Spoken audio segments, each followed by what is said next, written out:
You walk into the gym. You're in a hurry. You skip the warm-up and go straight to the bar. Nothing happens. You feel fine. You lift. But the real answer to why that fine feeling is misleading you is far stranger than tight muscles or cold joints.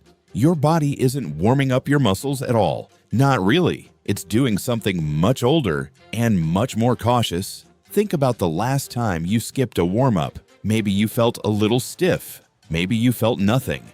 Your first few reps probably felt shaky, uncoordinated, a little off. Then, somewhere around rep 5 or 6, things clicked. Your form got smoother. The weight felt lighter than it should have. What changed? Your muscles didn't get warmer in 5 reps. Your joints didn't lubricate that fast. Something else happened. Something inside your nervous system. Here's the part almost nobody explains correctly. A warm-up isn't primarily about heat. It's about permission.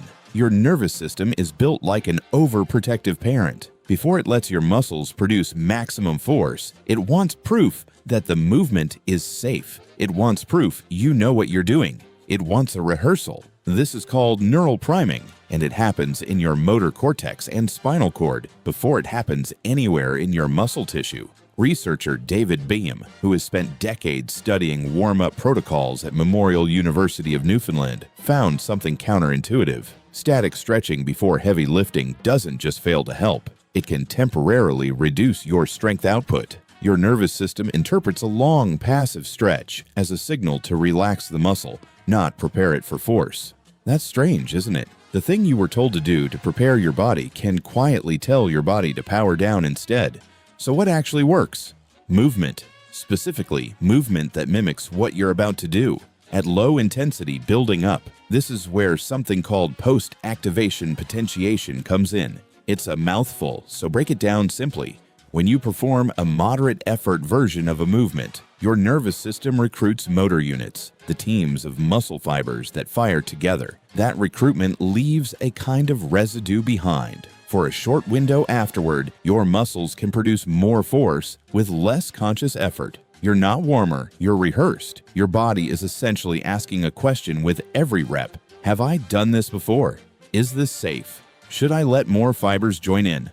The first few reps of any set are your body interrogating the movement. The warm-up is you answering those questions in advance, on your terms, instead of in the middle of a heavy set when the answer matters most. Now here's where it gets older than any gym, older than any barbell. Your nervous system's caution didn't evolve for squat racks. It evolved for a world where a wrong movement could break a leg with no doctor for 200 miles. A world where a sprained ankle could mean starvation because you could no longer keep up with the group. Evolutionary biologist Daniel Lieberman, whose research at Harvard traces the deep history of human movement, points out something people rarely consider. For most of human history, physical activity wasn't a workout. It was foraging, walking, carrying, climbing, chasing.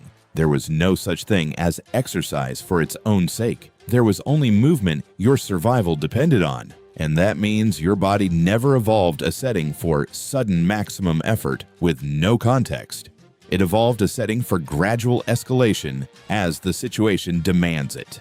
You didn't sprint from standing still very often in the ancestral world. You noticed something in the grass first. You tensed. You took a step. Then you ran. Your nervous system still runs that same ancient sequence today. Notice, tense, test, escalate. A warm-up isn't a modern invention layered on top of your biology. It's your biology, showing up exactly the way it always has, just now aimed at a barbell instead of a threat in the grass. This is also why cold, sudden effort feels different from injury risk on paper versus injury risk in practice. On paper, a warm muscle and a cold muscle aren't wildly different in tissue temperature after a few minutes indoors. But your nervous system doesn't calculate temperature. It calculates familiarity. And unfamiliar, sudden maximal effort is exactly the pattern your body associates with danger. Ian Schreier, a sports medicine researcher at McGill University who reviewed decades of stretching and warm-up studies, found that the injury prevention benefits of warming up had less to do with tissue elasticity and far more to do with movement rehearsal and neuromuscular readiness. In other words, the protection isn't coming from softened tissue. It's coming from a nervous system that has already run the pattern once.